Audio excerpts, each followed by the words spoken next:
Om Shanti 1 September 2025 साकार मुरलीर मुख्य point रे परम प्रिय परमपिता परमात्मा शिव बाबा कहते मिठे बच्चे तुम मानंकु एही पुरुषोत्तम संगम जुगरे ही उत्तमरु उत्तम पुरुष हेबाकु पड़िबो। समस्तंक ठारु उत्तम पुरुष हेउछंती एही लक्ष्मी नारायण। तुम मानंकु एही पुरुषोत्तम संगम जुगरे ही उत्तमरु उत्तम पुरुष हेबाकु पड़िबो। समस्तंक ठारु उत्तम पुरुष हेउछंती एही लक्ष्मी नारायण। प्रश्न, तुमे संतान माने बाबांक सहित केउ एक गुप्त कार्य करुछ? तुमे संतान माने बाबांक सहित केउ एक गुप्त कार्य करुछ? उत्तर, आदि सनातन देवी देवता धर्म एवं दैवी राजधानीर स्थापनार कार्य तुमे माने बाबांक सहित गुप्त रूप रे करुछ। बगीचार मालिक बाबा आसी कंटार जंगल को फूलर बगीचा करुछंती। सेही बगीचारे कौनसी प्रकारर भयानक जीवजंतु बा दुखदायी जिनिस रहिबो नाही। गीत, आखिर वह दिन आया आज। ओम शांति। आत्मिक पिता बसी आत्मिक संतान मानंको बुझाउछंती। निश्चय शरीर द्वारा तो बुझाइबे ना। आत्मा शरीर बिना कौनसी कार्य करि परिबो नाही। आत्मिक बाबांकु मध्य थरे मात्र पुरुषोत्तम संगम जुगरे शरीरर आधार नेबाकु पड़ी थाए। एही संगम जुगकु पुरुषोत्तम जुग मध्य कुहाजिबो। काहेकिना एही संगम जुग परे पुणी सत्य जुग आसी थाए। सत्य जुग को मध्य पुरुषोत्तम जुग कुहाजिबो। बाबा आसी पुरुषोत्तम जुगर स्थापना करुछंती। संगम जुगरे बाबा आसुथिबारु एहा मध्य पुरुषोत्तम जुग हेला ना। एही ठारे ही पिलामानंकु पुरुषोत्तम कराउछंती। पुणे तुमे पुरुषोत्तम नुआ दुनिया रे रहिबो। पुरुषोत्तम अर्थात उत्तमरु उत्तम पुरुष एही राधा कृष्ण अथवा लक्ष्मी नारायण अटंती। एही ज्ञान मध्य तुम पाखरे अछि। अन्य धर्मावलंबी माने मध्य मानिबे जे वास्तव रे लक्ष्मी नारायण स्वर्गर मालिक थिले। भारतर केते श्रेष्ठ महिमा रहिछि, किंतु भारतवासी निजे ही जानि नाहंती। कहउछंती मध्य अमुक स्वर्गवासी हेला, किंतु स्वर्ग की प्रकारर जिनिस ए कथा केही बुझी नाहंती। निजे ही सिद्ध करुछंती जे स्वर्ग को गला। एहार अर्थ नरकरे थिला। स्वर्ग तो सेतेबेले हेबो जेतेबेले बाबा स्थापन करिवे। स्वर्ग तो नुआ दुनिया को ही कुहा जाउछि। दुईटी जिनिस अटे ना, स्वर्ग एवं नरक। मनुष्य तो स्वर्ग को लक्ष लक्ष वर्ष कहि देउछंती। तुमे संतान माने बुझुछ एही दुनिया काली स्वर्ग थिला। एमानंकर राजत्व थिला। पुणी बाबांक ठारु संपत्ति नेउछ। बाबा कहउछंती मधुर गेल्हा संतान माने तुमर आत्मा पतित होई जाइथिबारु नरकरे ही अछि। कहउछंती मध्य एबे कलिजुग शेष हबा पाए 40,000 वर्ष बाकी अछि। तेबे निश्चय कलिजुगवासी कुहाजिबो ना। पुरुणा दुनिया तो अटे ना। मनुष्य बिचरा घोर अंधकार रे अछंती। शेष समय रे जेतेबेले निया लागिबो सेतेबेले एमाने सबु विनाश होई जिबे। पुरुषार्थर क्रम अनुसारे तुम मानंकर प्रीति बुद्धि होईछि। जेते प्रीति बुद्धि थिबो सेते उच्च पद पाइबो। सखाळु उठी बहुत स्नेहर सहित बाबांकु मने पकाइबा उचित। प्रेमर अश्रु पछे आसु, काहेकिना बहुत समय परे बाबा आसी मिसुछंती। बाबा आपण आसी आमकु दुखरु मुक्त करुछंती। आमे विषय सागर रे बुड़ी केते दुखी होई आसीछु। वर्तमान एहा हेउछि रौरव नरक। एबे बाबा सारा चक्रर रहस्य बुझाउछंती। मूलवतन कौन ए कथा मध्य आसी बुझाइछंती। आगरु तुमे जानि नथिल एहाकु कंटार जंगल कुहा जाए। स्वर्ग को ईश्वरंकर बगीचा अथवा फूलर बगीचा कुहा जाउछि। बाबांकु बगीचार मालिक मध्य कुहा जाउछि ना। तुमको फूलरू पुणी कंटा किए करुछि? रावण। तुमे माने जानिछ भारत फूलर बगीचा थिला। एबे जंगल होई जाइछि। जंगल रे जीवजंतु बिच्छा आदि रही थांती। ସତ୍ୟଯୁଗରେ କୌଣସି ଭୟଙ୍କର ଜୀବଜନ୍ତୁ ଆଦି ରହିବେ ନାହିଁ। ଶାସ୍ତ୍ରରେ ତ ବହୁତ କଥା ଲେଖି ଦେଇଛନ୍ତି। ଶ୍ରୀକୃଷ୍ଣଙ୍କୁ ସର୍ପ ଦର୍ଶନ କଲା ଇତ୍ୟାଦି ଇତ୍ୟାଦି। ଶ୍ରୀକୃଷ୍ଣଙ୍କୁ ପୁଣି ଦ୍ୱାପରକୁ ନେଇଯାଇଛନ୍ତି। ବାବା ବୁଝାଇଛନ୍ତି ଭକ୍ତି ପୁରା ଅଲଗା ଜିନିଷ ଅଟେ। ଜ୍ଞାନର ସାଗର ଏକ ବାବା ହିଁ ଅଟନ୍ତି। ଏପରି ନୁହେଁ କି ବ୍ରହ୍ମା ବିଷ୍ଣୁ ଶଙ୍କର ଜ୍ଞାନର ସାଗର ଅଟନ୍ତି। ନା, ପତିତପାବନ କେବଳ ହିଁ ଜ୍ଞାନର ସାଗର ଶିବ ବାବାଙ୍କୁ କୁହାଯିବ। ଜ୍ଞାନ ଦ୍ୱାରା ହିଁ ମନୁଷ୍ୟଙ୍କର ସଦ୍ଗତି ହୋଇଥାଏ। ସଦ୍ଗତିର ସ୍ଥାନ ହେଲା ଦୁଇଟି, ମୁକ୍ତିଧାମ ଏବଂ ଜୀବନ ମୁକ୍ତିଧାମ। ଏବେ ତୁମେମାନେ ଜାଣିଛ ରାଜଧାନୀ ସ୍ଥାପନ ହେଉଛି, କିନ୍ତୁ ଗୁପ୍ତ ଭାବରେ ବାବା ହିଁ ଆସି ଆଦି ସନାତନ ଦେବୀ ଦେବତା ଧର୍ମ ସ୍ଥାପନା କରୁଛନ୍ତି। ତେଣୁ ପ୍ରତ୍ୟେକ ଆତ୍ମା ନିଜ ନିଜର ମନୁଷ୍ୟ ଶରୀରରେ ଆସୁଛନ୍ତି। ବାବାଙ୍କର ନିଜର ତ ଶରୀର ନାହିଁ, ସେଥିପାଇଁ ଏହାଙ୍କୁ ନିରାକାର ଈଶ୍ୱର ପିତା ବୋଲି କୁହାଯାଉଛି। ବାକି ସବୁ ସାକାରୀ ଅଟନ୍ତି। ତାଙ୍କୁ କୁହାଯାଉଛି ଇନକର୍ପୋରିଆଲ ଗଡ୍ ଫାଦର ଅର୍ଥାତ୍ ନିରାକାର ଈଶ୍ୱର ପିତା। ନିରାକାର ଆତ୍ମାମାନଙ୍କର ପିତା। ତୁମେ ଆତ୍ମାମାନେ ମଧ୍ୟ ସେଠାକାର ନିବାସୀ ଅଟ। ବାବା ମଧ୍ୟ ସେଠାରେ ରହିଥାନ୍ତି, କିନ୍ତୁ ଗୁପ୍ତ ଅଟନ୍ତି। ବାବା ହିଁ ଆସି ଆଦି ସନାତନ ଦେବୀ ଦେବତା ଧର୍ମର ସ୍ଥାପନା କରୁଛନ୍ତି। ମୂଳବତନରେ କୌଣସି ଦୁଃଖ ନାହିଁ। ବାବା କହୁଛନ୍ତି ତୁମର ଗୋଟିଏ କଥାରେ ହିଁ କଲ୍ୟାଣ ରହିଛି। ବାବାଙ୍କୁ ୟାଦ କର, ମନ୍ମନା ଭବ। ବାସ୍, ବାବାଙ୍କର ସନ୍ତାନ ହେଲ ଅର୍ଥାତ୍ ସମ୍ପତ୍ତିର ମାଲିକ ହେଲ। ଏହା ତ ବୁଝା ପଡ଼ୁଛି। ଅଲଫ ଅର୍ଥାତ୍ ଆଲ୍ଲାଙ୍କୁ ମନେ ପକାଇଲେ ସତ୍ୟଯୋଗୀ ନୂଆ ଦୁନିଆର ସମ୍ପତ୍ତି ମିଳିବ।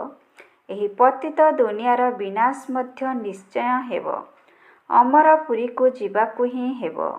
ଅମରନାଥ ତୁମ ପାର୍ବତୀମାନଙ୍କୁ ଅମର କଥା ଶୁଣାଉଛନ୍ତି। ଭିନ୍ନ ତୀର୍ଥସ୍ଥାନକୁ କେତେ ମଣିଷ ଯାଇଥାନ୍ତି। ଅମରନାଥକୁ ମଧ୍ୟ କେତେ ମନୁଷ୍ୟମାନେ ଯାଉଛନ୍ତି। ସେଠାରେ ତ କିଛି ବି ନାହିଁ। ସବୁ ହେଲା ଠକାମି। ଟିକିଏ ହେଲେ ସତ୍ୟ ନାହିଁ। ଗାୟନ ମଧ୍ୟ ରହିଛି ମିଛ ମାୟା ମିଛ କାୟା। ଏହାର ମଧ୍ୟ ଅର୍ଥ ବାହାର କରିବା ଉଚିତ। ଏଠାରେ ସବୁ ମିଛ ଅଟେ। ଏହା ମଧ୍ୟ ଜ୍ଞାନର କଥା ଅଟେ। ଏପରି ନୁହେଁ ଯେ ଗ୍ଲାସକୁ ଗ୍ଲାସ କହିବା ମିଛ। ବାକି ବାବାଙ୍କ ବିଷୟରେ ଯାହା କିଛି କହୁଛନ୍ତି ସବୁ ମିଛ କହୁଛନ୍ତି। ଏକ ବାବା ହିଁ ସତ୍ୟ କହିଥାନ୍ତି। ଏବେ ତୁମେ ଜାଣୁଛ ବାବା ଆସି ପ୍ରକୃତ ସତ୍ୟନାରାୟଣଙ୍କ କଥା ଶୁଣାଉଛନ୍ତି। କୃତ୍ରିମ ହୀରା ମୋତି ମଧ୍ୟ ଥାଏ ନା। ଆଜିକାଲି କୃତ୍ରିମର ବହୁତ ଆଡ଼ମ୍ବର ରହିଛି। ସେଗୁଡ଼ିକର ଚମକ ସତ୍ୟଯୁଗଠାରୁ ମଧ୍ୟ ଭଲ ଦେଖାଯାଏ। ଏହି କୃତ୍ରିମ ପଥର ସବୁ ଭାରତରେ ପୂର୍ବରୁ ନଥିଲା, ପରେ ବିଦେଶରୁ ଆସିଛି। ଅସଲି ଓ ନକଲିକୁ ଏକାଠି ମିଶାଇ ଦେଉଛନ୍ତି, ଜଣାପଡ଼େ ନାହିଁ। ପୁଣି ଏଭଳି ଜିନିଷ ମଧ୍ୟ ବାହାରିଛି ଯାହା ସାହାଯ୍ୟରେ ପରଖିଥାନ୍ତି। ମୋତି ମଧ୍ୟ ଏଭଳି ନକଲି ବାହାରିଛି ଯେ ଟିକେ ବି ନକଲି ବୋଲି ଜଣାପଡ଼ୁନାହିଁ। ଏବେ ତୁମ ପିଲାମାନଙ୍କର କୌଣସି ବି ସନ୍ଦେହ ନାହିଁ। ସଂଶୟ ବୁଦ୍ଧି ସମ୍ପନ୍ନ ଆତ୍ମା ଏଠାକୁ ଆସନ୍ତି ନାହିଁ। ପ୍ରଦର୍ଶନୀକୁ କେତେ ଢେର ଆସୁଛନ୍ତି। ବାବା କହୁଛନ୍ତି ଏବେ ବଡ଼ ବଡ଼ ଦୋକାନ ଅର୍ଥାତ୍ ସେଣ୍ଟର ଖୋଲ। ଏହା ହିଁ ତୁମର ଏକମାତ୍ର ଅବିନାଶୀ ରୋଜଗାରର ଦୋକାନ ଅଟେ। ତୁମେ ସତ୍ୟ ଦୋକାନ ଖୋଲୁଛ। ବଡ଼ ବଡ଼ ସନ୍ନ୍ୟାସୀମାନଙ୍କର ବଡ଼ ଦୋକାନ ରହିଥାଏ, ଯେଉଁଠାକୁ ବଡ଼ ବଡ଼ ମନୁଷ୍ୟମାନେ ଯାଇଥାନ୍ତି। ତୁମେ ମଧ୍ୟ ବଡ଼ ବଡ଼ ସେଣ୍ଟର ଖୋଲ। ଭକ୍ତି ମାର୍ଗର ସାମଗ୍ରୀ ବିଲକୁଲ ଅଲଗା। ଏପରି କୁହାଯିବ ନାହିଁ ଯେ ଆରମ୍ଭରୁ ଭକ୍ତି ଚାଲି ଆସିଛି। ନା, ଜ୍ଞାନ ଦ୍ୱାରା ସଦ୍ଗତି ଅର୍ଥାତ୍ ଦିନ ହୋଇଥାଏ। ସେଠାରେ ସମ୍ପୂର୍ଣ୍ଣ ନିର୍ବିକାରୀ ବିଶ୍ୱର ମାଲିକ ଥିଲେ। ମନୁଷ୍ୟମାନଙ୍କୁ ଏ କଥା ମଧ୍ୟ ଜଣାନାହିଁ ଯେ ଏହି ଲକ୍ଷ୍ମୀନାରାୟଣ ବିଶ୍ୱର ମାଲିକ ଥିଲେ। ସୂର୍ଯ୍ୟବଂଶୀ ଏବଂ ଚନ୍ଦ୍ରବଂଶୀ, ଆଉ କୌଣସି ଧର୍ମ ନଥାଏ। ପିଲାମାନେ ଗୀତା ମଧ୍ୟ ଶୁଣିଛନ୍ତି। ତୁମେ ସନ୍ତାନମାନେ ବୁଝୁଛ ଯେ ଶେଷରେ ସଙ୍ଗମର ସେହି ଦିନ ଆସି ପହଞ୍ଚିଛି, ଯାହାକି ଆମେ ଆସି ବେହଦର ବାବାଙ୍କ ସହିତ ମିଶିଛୁ। ବେହଦର ସମ୍ପତ୍ତି ପାଇବା ପାଇଁ ପୁରୁଷାର୍ଥ କରୁଛୁ। ସତ୍ୟଯୁଗରେ ତ ଏପରି କୁହାଯିବ ନାହିଁ। ଶେଷରେ ସେହି ଦିନ ଆସିଛି, ସେମାନେ ଭାବୁଛନ୍ତି ବହୁତ ଶସ୍ୟ ହେବ, ଏପରି ହେବ। ଭାବୁଛନ୍ତି ଆମେ ସ୍ୱର୍ଗର ସ୍ଥାପନା କରୁଛୁ। ଭାବୁଛନ୍ତି ଛାତ୍ରମାନଙ୍କର ନୂଆ ରକ୍ତ ଏମାନେ ବହୁତ ସାହାଯ୍ୟ କରିବେ। ସେଥିପାଇଁ ସରକାର ସେମାନଙ୍କର ଉନ୍ନତି ପାଇଁ ବହୁତ ମେହନତ କରୁଛି। କିନ୍ତୁ ଝଗଡ଼ା କରି ପଥର ଆଦି ମଧ୍ୟ ସେହିମାନେ ହିଁ ମାରୁଛନ୍ତି। ହଙ୍ଗାମା କରିବାରେ ପ୍ରଥମେ ଛାତ୍ରମାନେ ହିଁ ଅଲଗାରେ ରହିଥାନ୍ତି। ସେମାନେ ବହୁତ ଚତୁର ଅଟନ୍ତି। ତାଙ୍କର ନୂଆ ରକ୍ତ ବୋଲି କୁହାଯାଉଛି, କିନ୍ତୁ ନୂଆ ରକ୍ତର ତ କୌଣସି କଥା ହିଁ ନାହିଁ। ତାହା ହେଲା ରକ୍ତ ସମ୍ପର୍କ। ବର୍ତ୍ତମାନ ତୁମର ଏହା ଆତ୍ମିକ ସମ୍ପର୍କ ଅଟେ। କହିଥାନ୍ତି ନା, ବାବା ମୁଁ ଆପଣଙ୍କର 2 ମାସର ସନ୍ତାନ ଅଟେ। କେତେକ ସନ୍ତାନ ଅଲୌକିକ ଜନ୍ମଦିନ ପାଳନ କରିଥାନ୍ତି। ଈଶ୍ୱରୀୟ ଜନ୍ମଦିନ ହିଁ ପାଳନ କରିବା ଉଚିତ। ସେହି ଶାରୀରିକ ଜନ୍ମଦିନ ବାତିଲ କରିଦେବା ଉଚିତ। କାହିଁକି ନା କହିବା ଦରକାର ଯେ ମୁଁ ବ୍ରାହ୍ମଣମାନଙ୍କୁ ହିଁ ଖୁଆଇବି। ଅଲୌକିକ ଜନ୍ମ ପାଳନ କରିବା ଉଚିତ ନା। ତାହା ହେଲା ଅସୁରୀ ଜନ୍ମ, ଏହା ହେଲା ଈଶ୍ୱରୀୟ ଜନ୍ମ। ରାତି ଦିନର ଫରକ ରହିଛି, କିନ୍ତୁ ଯେବେ ନିଶ୍ଚୟ ଆସିବ ତେବେ ହିଁ ଏହା କରିବା ସମ୍ଭବ। ଏପରି ନୁହେଁ ଈଶ୍ୱରୀୟ ଜନ୍ମ ପାଳନ କରି ପୁଣି ଯାଇ ଅସୁରୀ ଜନ୍ମରେ ପଡ଼ିବା। ଏମିତି ବି ହେଉଛି। ଈଶ୍ୱରୀୟ ଜନ୍ମ ପାଳନ କରୁ କରୁ ପୁଣି ଅଦୃଶ୍ୟ ହୋଇଯାଉଛନ୍ତି। ଆଜିକାଲି ତ ବିବାହର ବାର୍ଷିକ ଉତ୍ସବ ବି ପାଳନ କରୁଛନ୍ତି। ବିବାହକୁ ଯେପରି ଭଲ ଶୁଭକାର୍ଯ୍ୟ ବୋଲି ଭାବୁଛନ୍ତି, ନରକକୁ ଯିବାର ଦିନକୁ ମଧ୍ୟ ପାଳନ କରୁଛନ୍ତି। ଆଶ୍ଚର୍ଯ୍ୟ ଅଟେ ନା। ବାବା ବସି ଏହିସବୁ କଥା ବୁଝାଉଛନ୍ତି। ଏବେ ତୁମକୁ ତ ବ୍ରାହ୍ମଣମାନଙ୍କ ସହିତ ଈଶ୍ୱରୀୟ ଜନ୍ମଦିନ ହିଁ ପାଳନ କରିବାର ଅଛି। ମୁଁ ଶିବ ବାବାଙ୍କ ସନ୍ତାନ। ଏହି ସ୍ମୃତିରେ ଜନ୍ମଦିନ ପାଳନ କଲେ ଶିବ ବାବା ହିଁ ମନେ ରହିବେ। ନିଶ୍ଚୟ ବୁଦ୍ଧି ସନ୍ତାନମାନେ ହିଁ ଜନ୍ମଦିନ ପାଳନ କରିବା ଉଚିତ। ଅସୁରୀ ଜନ୍ମକୁ ଭୁଲିଯିବା ଦରକାର। ଏହି ରାୟ ମଧ୍ୟ ବାବା ଦେଉଛନ୍ତି। ଯଦି ପକ୍କା ନିଶ୍ଚୟ ବୁଦ୍ଧି ହୋଇଥିବେ ତେବେ ହିଁ ହେବେ। ବାସ୍ ମୁଁ ବାବାଙ୍କର ହୋଇଗଲି, ମୋର ଆଉ କେହି ନାହାନ୍ତି। ତେବେ ଅନ୍ତମତି ଅନୁସାରେ ଗତି ଅର୍ଥାତ୍ ପଦ ହୋଇଯିବ। ବାବାଙ୍କ ସ୍ମୃତିରେ ଦେହତ୍ୟାଗ କଲେ ପରଜନ୍ମ ମଧ୍ୟ ସେହିପରି ମିଳିବ। ନଚେତ୍ ଅନ୍ତକାଳରେ ଯିଏ ସ୍ତ୍ରୀକୁ ସ୍ମରଣ କରେ, ଏହା ମଧ୍ୟ ଗ୍ରନ୍ଥ ସାହେବରେ ରହିଛି।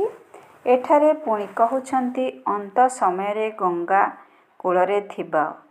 ଏସବୁ ହେଲା ଭକ୍ତିମାର୍ଗର କଥା। ତୁମକୁ ବାବା କହୁଛନ୍ତି ଶରୀର ଛାଡ଼ିବା ସମୟରେ ମଧ୍ୟ ସ୍ୱଦର୍ଶନ ଚକ୍ରଧାରୀ ସ୍ଥିତିରେ ଥାଅ। ବୁଦ୍ଧିରେ ବାବା ଏବଂ ଚକ୍ର ମନେ ଥାଉ। ତାହା ନିଶ୍ଚୟ ସେତେବେଳେ ହେବ ଯେତେବେଳେ ପୁରୁଷାର୍ଥ କରିଚାଲିଥିବ। ତେବେ ତ ଅନ୍ତକାଳରେ ସ୍ମୃତି ଆସିବ। ନିଜକୁ ଆତ୍ମା ଭାବି ବାବାଙ୍କୁ ମନେ ପକାଅ। କାହିଁକି ନା ତୁମ ସନ୍ତାନମାନଙ୍କୁ ଏବେ ଅଶରୀରୀ ହୋଇ ଘରକୁ ଫେରିଯିବାକୁ ହେବ। ଏଠାରେ ଅଭିନୟ କରି କରି ସତୋପ୍ରଧାନରୁ ତମୋପ୍ରଧାନ ହୋଇଯାଇଛ। ଏବେ ପୁଣି ସତୋପ୍ରଧାନ ହେବାକୁ ପଡ଼ିବ। ବର୍ତ୍ତମାନ ଆତ୍ମା ହିଁ ଅପବିତ୍ର ଅଟେ। ତେବେ ଶରୀର ପୁଣି ପବିତ୍ର କିପରି ମିଳିପାରିବ? ବାବା ବହୁତ ଉଦାହରଣ ଦେଇ ବୁଝାଉଛନ୍ତି। ଯେହେତୁ ବାବା ରତ୍ନ ବ୍ୟବସାୟୀ ଅଟନ୍ତି ନା, ଖାଦ ଅଳଙ୍କାରରେ ନୁହେଁ ସୁନାରେ ମିଶିଥାଏ। 24 କ୍ୟାରେଟରୁ 22 କ୍ୟାରେଟ କରିବାକୁ ହେଲେ ରୂପା ମିଶାଇବେ। ଏବେ ତ ସୁନା ହିଁ ନାହିଁ, ସମସ୍ତଙ୍କଠାରୁ ନେଇ ଚାଲିଛନ୍ତି। ଆଜିକାଲି ଦେଖ ନୋଟ ମଧ୍ୟ କିପରି ତିଆରି କରୁଛନ୍ତି, କାଗଜ ବି ନାହିଁ। ପିଲାମାନେ ଜାଣିଛନ୍ତି କଳ୍ପ ଏପରି ହୋଇଆସିଛି। ପୁରା ଯାଞ୍ଚ କରୁଛନ୍ତି। ଲକ୍ସର ଆଦି ସବୁ ଖୋଲି ଚେକ୍ କରୁଛନ୍ତି। ଯେପରି କାହାର ତଲାସି ଆଦି କରାଯାଇଥାଏ ନା, ଗାୟନ ମଧ୍ୟ ରହିଛି। କାହାର ମାଟିରେ ଦବିଯିବ। ଭୀଷଣ ଅଗ୍ନିକାଣ୍ଡ ମଧ୍ୟ ହେବ। ତୁମେ ପିଲାମାନେ ଜାଣିଛ ଏସବୁ ହେବ। ସେଥିପାଇଁ ତୁମେ ଭବିଷ୍ୟତ ପାଇଁ ବ୍ୟାଗେଜ୍ ପ୍ରସ୍ତୁତ କରୁଛ। ଆଉ କାହାକୁ କ'ଣ କିଛି ଜଣା ଅଛି କି? ତୁମକୁ ହିଁ 21 ଜନ୍ମ ପାଇଁ ସମ୍ପତ୍ତି ମିଳୁଛି। ତୁମ ପଇସାରେ ହିଁ ଭାରତକୁ ସ୍ୱର୍ଗ କରୁଛନ୍ତି, ଯେଉଁଠି ପୁଣି ତୁମେ ହିଁ ନିବାସ କରିବ। ତୁମେ ପିଲାମାନେ ନିଜର ପୁରୁଷାର୍ଥ ଦ୍ୱାରା ହିଁ ନିଜେ ରାଜତିଲକ ନେଉଛ। ଦୀନବନ୍ଧୁ ବାବା ସ୍ୱର୍ଗର ମାଲିକ କରିବାକୁ ଆସିଛନ୍ତି। କିନ୍ତୁ ହେବ ତ ନିଜର ପାଠପଢ଼ା ଦ୍ୱାରା ନା, କୃପା ଅଥବା ଆଶୀର୍ବାଦ ଦ୍ୱାରା ନୁହେଁ। ପଢ଼ାଇବା ତ ହେଉଛି ଶିକ୍ଷକଙ୍କର ଧର୍ମ। କୃପାର କୌଣସି କଥା ନାହିଁ। ଶିକ୍ଷକଙ୍କୁ ସରକାରଠାରୁ ଦରମା ମିଳିଥାଏ। ସେମାନେ ତ ନିଶ୍ଚୟ ପଢ଼ାଇବେ। ଏତେ ବଡ଼ ପୁରସ୍କାର ମିଳୁଛି। ତୁମେ ପଦମା ପଦମପତି ହେଉଛ। ଶ୍ରୀକୃଷ୍ଣଙ୍କ ପାଦରେ ପଦମର ଚିହ୍ନ ଦେଇଥାନ୍ତି। ତୁମେ ଏଠାକୁ ଆସିଛ ଭବିଷ୍ୟତରେ ପଦମପତି ହେବା ପାଇଁ। ତୁମେ ବହୁତ ସୁଖୀ ସାହୁକାର ଅମର ହେଉଛ। କାଳ ଉପରେ ବିଜୟ ପ୍ରାପ୍ତ କରୁଛ। ଏହିସବୁ କଥାକୁ ମନୁଷ୍ୟ ବୁଝିପାରିବେ ନାହିଁ। ତୁମର ଆୟୁ ପୂରା ହୋଇଯାଉଛି।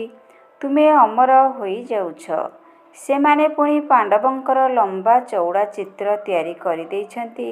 ଭାବୁଛନ୍ତି ପାଣ୍ଡବ ଏତେ ଡେଙ୍ଗା ଥିଲେ। ତୁମେ ହିଁ ପାଣ୍ଡବ ଅଟ।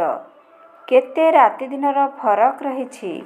ମନୁଷ୍ୟ କେହି ଅତ୍ୟଧିକ ଲମ୍ବା ତ ହୋଇନଥାନ୍ତି। 6 ଫୁଟର ହିଁ ହୋଇଥାନ୍ତି। ଭକ୍ତି ମାର୍ଗରେ ପ୍ରଥମେ ପ୍ରଥମେ ଶିବ ବାବାଙ୍କର ଭକ୍ତି ହୋଇଥାଏ। ବାବାଙ୍କ ଚିତ୍ରକୁ ତ ବଡ଼ କରି ତିଆରି କରିବେ ନାହିଁ। ପ୍ରଥମେ ଶିବ ବାବାଙ୍କର ଅଭିବ୍ୟଚାରୀ ଭକ୍ତି ହେଉଛି। ପୁଣି ଦେବତାମାନଙ୍କର ମୂର୍ତ୍ତି ତିଆରି କରୁଛନ୍ତି। ତାଙ୍କର ପୁଣି ବଡ଼ ବଡ଼ ଚିତ୍ର ତିଆରି କରୁଛନ୍ତି। ପୁଣି ପାଣ୍ଡବମାନଙ୍କର ବଡ଼ ବଡ଼ ଚିତ୍ର କରିଦେଉଛନ୍ତି। ପୂଜା ନିମନ୍ତେ ହିଁ ଏସବୁ ଚିତ୍ର ତିଆରି କରୁଛନ୍ତି। 12 ମାସରେ ଥରେ ଲକ୍ଷ୍ମୀଙ୍କର ପୂଜା କରୁଛନ୍ତି। ଜଗଦାମ୍ବାଙ୍କର ପୂଜା ପ୍ରତ୍ୟହ କରୁଛନ୍ତି। ଏ କଥା ମଧ୍ୟ ବାବା ବୁଝାଉଛନ୍ତି ଯେ ତୁମର ଡବଲ ପୂଜା ହେଉଛି। ମୋର ତ କେବଳ ଆତ୍ମା ଅଥବା ଲିଙ୍ଗର ହିଁ ପୂଜା ହେଉଛି। ତୁମର ଶାଳଗ୍ରାମ ରୂପରେ ଏବଂ ଦେବତା ରୂପରେ ମଧ୍ୟ ପୂଜା ହେଉଛି। ରୁଦ୍ରଯଜ୍ଞ ରଚନା କଲେ କେତେ ଶାଳଗ୍ରାମ ତିଆରି କରୁଛନ୍ତି। ତେଣୁ କିଏ ବଡ଼ ହେଲେ ସେଥିପାଇଁ ବାବା ସନ୍ତାନମାନଙ୍କୁ ନମସ୍କାର କରୁଛନ୍ତି। କେତେ ଉଚ୍ଚ ପଦ ପ୍ରାପ୍ତ କରାଉଛନ୍ତି। ବାବା କେତେ ଗହନ ଗହନ କଥା ଶୁଣାଉଛନ୍ତି। ତେଣୁ ପିଲାମାନେ କେତେ ଖୁସି ହେବା ଉଚିତ। ଭଗବାନ ଭଗବତୀ କରାଇବା ପାଇଁ ଆମକୁ ଭଗବାନ ପଢ଼ାଉଛନ୍ତି। କେତେ ଧନ୍ୟବାଦ ଦେବା ଉଚିତ। ବାବାଙ୍କ ସ୍ମୃତିରେ ରହିବା ଦ୍ୱାରା ସ୍ୱପ୍ନ ମଧ୍ୟ ଭଲ ଆସିବ। ସାକ୍ଷାତକାର ମଧ୍ୟ ହେବ। ଆଚ୍ଛା, ମିଠା ମିଠା ଶିକ୍ଲେଧେ ସନ୍ତାନମାନଙ୍କ ପ୍ରତି ମାତା ପିତା ବାପଦାଦାଙ୍କର ମଧୁର ସ୍ନେହ ସମ୍ପନ୍ନ ଶୁଭେଚ୍ଛା ଏବଂ ସୁପ୍ରଭାତ। ଆତ୍ମିକ ପିତାଙ୍କର ଆତ୍ମିକ ସନ୍ତାନମାନଙ୍କୁ ନମସ୍ତେ। ଆତ୍ମିକ ସନ୍ତାନମାନଙ୍କର ଆତ୍ମିକ ପିତାଙ୍କୁ ନମସ୍ତେ ନମସ୍ତେ ନମସ୍ତେ। ଓಂ ଶାନ୍ତି। ମେରା ବାବା ପ୍ୟାରା ବାବା ମିଠା ବାବା ଶୁକ୍ରିୟା ବାବା। ଓಂ ଶାନ୍ତି। ଧାରଣା ପାଇଁ ମୁଖ୍ୟ ସାର 1ରେ ନିଜର ଈଶ୍ୱରୀୟ ଆତ୍ମିକ ଜନ୍ମଦିନ ପାଳନ କରିବା ଉଚିତ। ସମସ୍ତଙ୍କ ସହିତ ଆତ୍ମିକ ସମ୍ପର୍କ ରଖିବାକୁ ହେବ। ରକ୍ତ ସମ୍ପର୍କ ନୁହେଁ। ଅସୁରୀ ଅର୍ଥାତ୍ ଶାରୀରିକ ଜନ୍ମଦିନ ପାଳନ ମଧ୍ୟ ବନ୍ଦ କରିଦେବା ଉଚିତ। ତାହା ପୁନର୍ବାର ମନେ ପଡ଼ିବା ଉଚିତ ନୁହେଁ। ନିଜର ଈଶ୍ୱରୀୟ ଆତ୍ମିକ ଜନ୍ମଦିନ ପାଳନ କରିବା ଉଚିତ। ସମସ୍ତଙ୍କ ସହିତ ଆତ୍ମିକ ସମ୍ପର୍କ ରଖିବାକୁ ହେବ। ରକ୍ତ ସମ୍ପର୍କ ନୁହେଁ। ଅସୁରୀ ଅର୍ଥାତ୍ ଶାରୀରିକ ଜନ୍ମଦିନ ପାଳନ ମଧ୍ୟ ବନ୍ଦ କରିଦେବା ଉଚିତ। ତାହା ପୁନର୍ବାର ମନେ ପଡ଼ିବା ଉଚିତ ନୁହେଁ। 2ରେ ଭବିଷ୍ୟତ ପାଇଁ ନିଜର ବ୍ୟାଗେଜ୍ ପ୍ରସ୍ତୁତ କରି ରଖିବାକୁ ହେବ। ନିଜର ଟଙ୍କା ପଇସା ଭାରତକୁ ସର୍ଗ କରିବା ସେବାରେ ସଫଳ କରିବାକୁ ହେବ। ନିଜର ପୁରୁଷାର୍ଥ ଦ୍ୱାରା ହିଁ ନିଜକୁ ରାଜତିଲକ ଦେବାକୁ ହେବ। ଭବିଷ୍ୟତ ପାଇଁ ନିଜର ବ୍ୟାଗେଜ୍ ପ୍ରସ୍ତୁତ କରି ରଖିବାକୁ ହେବ।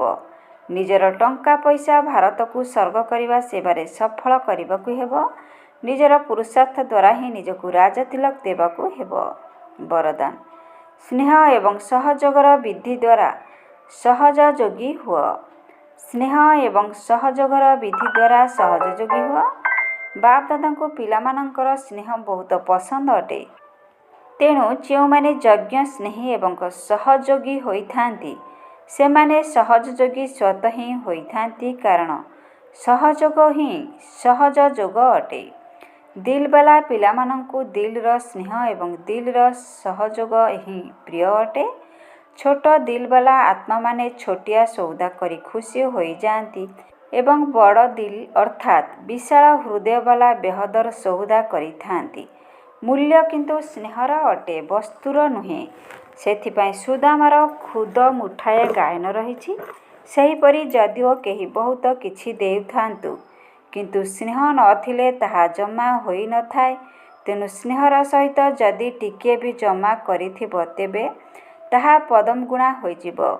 ସ୍ଲୋଗାନ: ସମୟ ଏବଂ ଶକ୍ତି ବ୍ୟର୍ଥରେ ନ ଯାଉ ସେଥିପାଇଁ ପ୍ରଥମେ ଚିନ୍ତା କର, ତାପରେ କର। ସମୟ ଏବଂ ଶକ୍ତି ବ୍ୟର୍ଥରେ ନ ଯାଉ ସେଥିପାଇଁ ପ୍ରଥମେ ଚିନ୍ତା କର, ତାପରେ କର। ଓଁ ଶାନ୍ତି। ଆଜିର ଅବ୍ୟକ୍ତ ଇଶାରାରେ ବାବା କହିଛନ୍ତି, ଏବେ ଲଗନର ଅଗ୍ନିକୁ ପ୍ରଜ୍ୱଳିତ କରି ଯୋଗକୁ ଜ୍ୱାଳା ରୂପ କର। ଏବେ ଲଗନର ଅଗ୍ନିକୁ ପ୍ରଜ୍ୱଳିତ କରି ଯୋଗକୁ ଜ୍ୱାଳା ରୂପ କର। ବାପଦାଦା ପିଲାମାନଙ୍କୁ ବିଶେଷ ଭାବରେ ଏହି ଶିକ୍ଷା ଦେଇ ଆସୁଛନ୍ତି। ପିଲାମାନେ ଏବେ ତୀବ୍ର ପୁରୁଷାର୍ଥର ଲଗନକୁ ଅଗ୍ନି ରୂପ କର, ଜ୍ୱାଳାମୁଖୀ ହୁଅ।